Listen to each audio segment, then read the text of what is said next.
Hello friends, welcome to my Mousumi kitchen. Mousumi কিচেনে তোমাদের সবাইকে জানাই স্বাগতম। আজকে আমি কাতল মাছের রেসিপি বানাচ্ছি। কীভাবে বানাচ্ছি রেসিপিটা স্কিপ না করে পুরো ভিডিওটাকে দেখে নাও।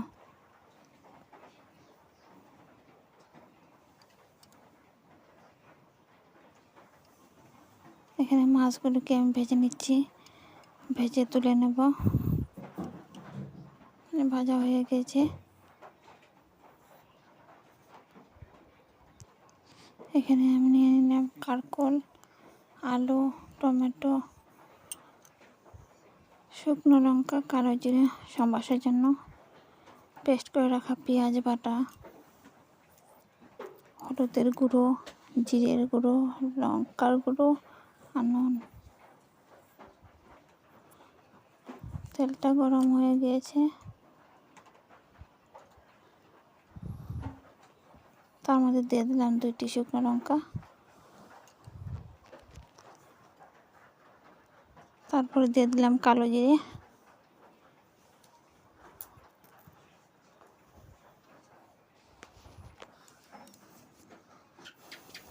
এখন দিয়ে দেবো কেটে রাখা কারকুল, আলু একসাথে দিয়ে দেব।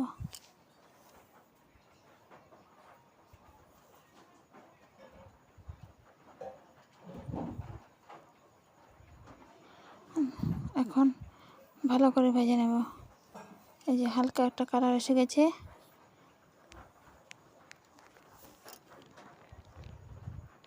তারপরে দিয়ে দিলাম টমেটো দিয়ে ভালো করে নাড়াচাড়া করে নিচ্ছি।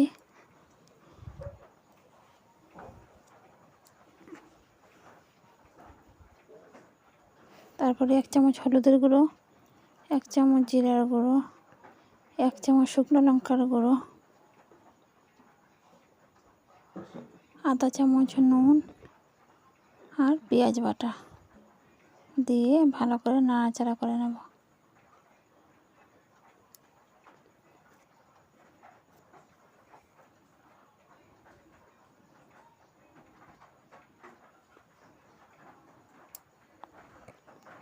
ভালো করে নাড়াচাড়া করে নিচ্ছি।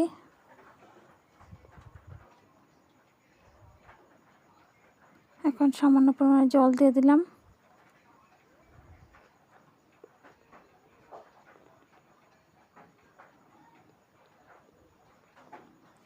তারপরে এক এক করে মাছগুলোকে ছেড়ে দিচ্ছি।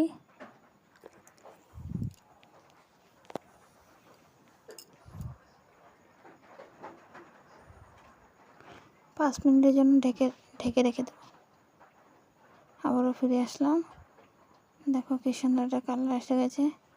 আলুটাও চেক করে নিলাম, সিদ্ধ হয়ে গিয়েছে। সবজিগুলো খুব সুন্দর সিদ্ধ হয়ে গিয়েছে।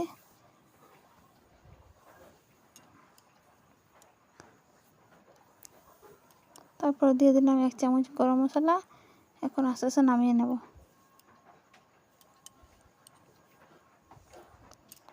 তরকারি বানানো কমপ্লিট। এখন নামিয়ে নিয়েছি। দেখো না, দেখো কি সুন্দর হয়েছে।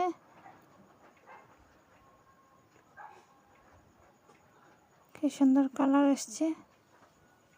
গরম গরম ভাতের সাথে খেতে ভালো লাগে। আমি তো ভাত নিয়ে বসে গিয়েছি, ভাতের সাথে যে খেয়ে নিচ্ছি আমি।